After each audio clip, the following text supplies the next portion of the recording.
Amazing news coming out of this report in Variety. I believe now 92 or 93-year-old John Williams, the undisputed GOAT of GOATs. No question, no pretenders to the throne. 93. The greatest of all time, John Williams, is teaming up with Steven Spielberg again for their 30th collaboration. And what Variety is referring to, the upcoming 2026 Steven Spielberg mystery film, as a UFO film of some kind. Now listen, my wife Ann and I, for 12 years, we've been going like every year to the John Williams Maestro of the Movies concert at the Hollywood Bowl that he does every year. And it's always one of the highlights. About 6 years ago, because there's the first part, then they do an intermission in the second part. About 6 years ago, he would have one of his proteges, I think his name is David Newman. Yeah. Whose father, Alfred Newman, was one of John Williams's mentors. Yes. It's so poetic. Back then he was Johnny Williams. Johnny Williams at the time. And so about 5 or 6 years ago, David Williams started to come out and conducting half of one of the halves. So about a quarter of it. Then a few years ago, David started doing the entire first part, then the intermission, and then John Williams would come out in the second part. Then he started doing some of the second part as well. And then the last couple of years, it's been celebrating John Williams' Maestro of the Movies without John Williams there. Yeah. It's just been David, who does a great job with Still it. Great. Still great. It doesn't sound any different, honestly. Yeah. No, it still sounds wonderful, but it's different when John Williams of course. is. You're there with him. The Imperial March only hits as hard when John Williams when it's directs him doing it, right? Yeah.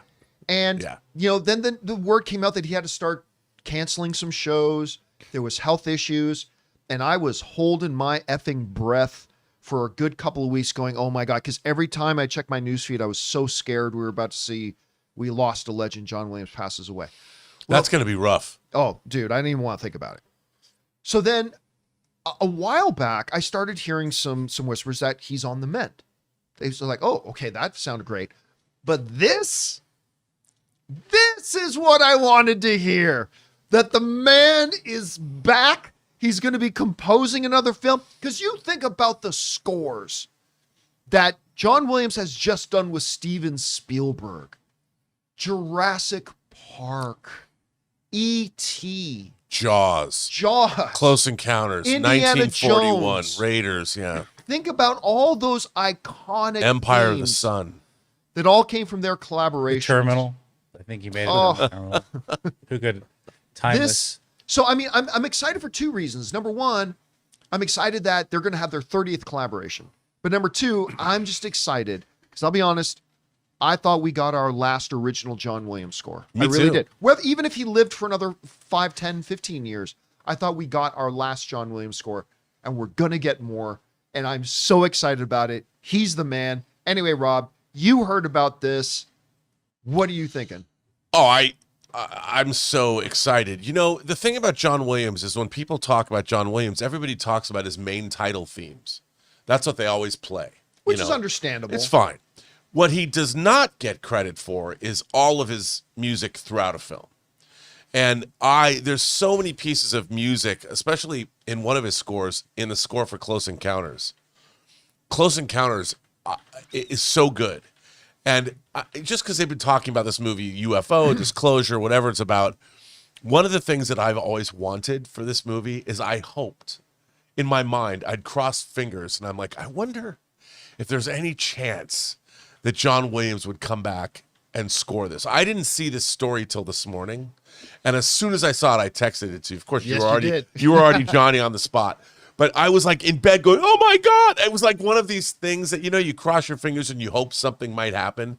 Because that score for Close Encounters, I played that score as much as I played Star Wars. Star Wars was more iconic, but Close Encounters was more inside my head.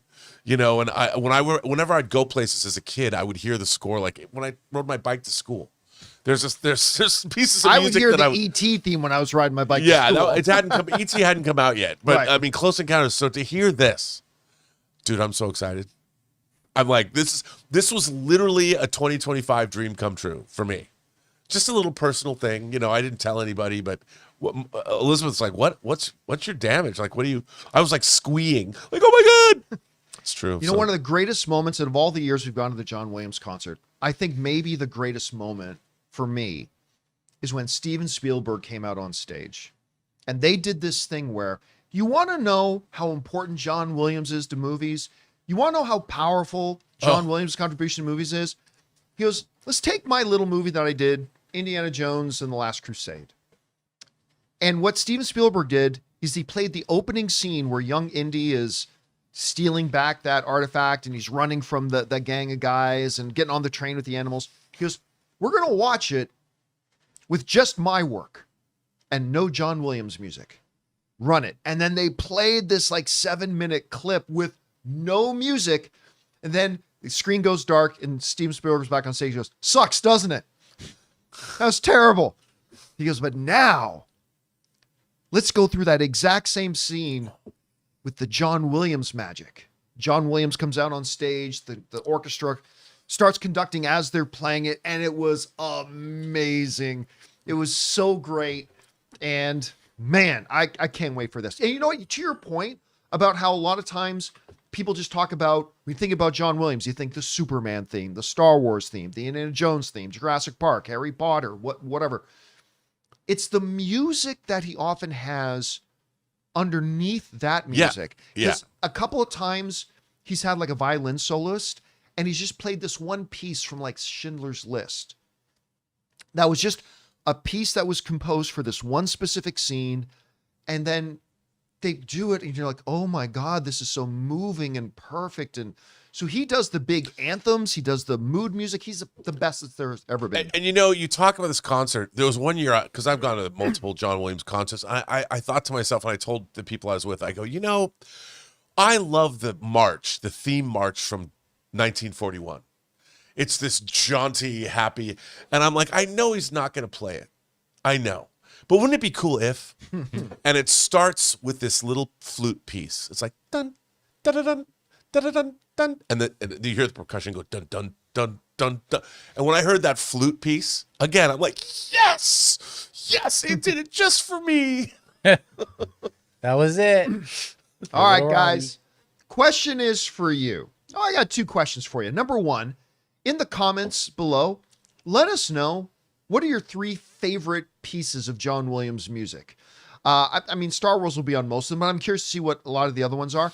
But also, what do you think about the story? I cannot wait for this. This is like the best news a movie fan can get. Good. This is so great.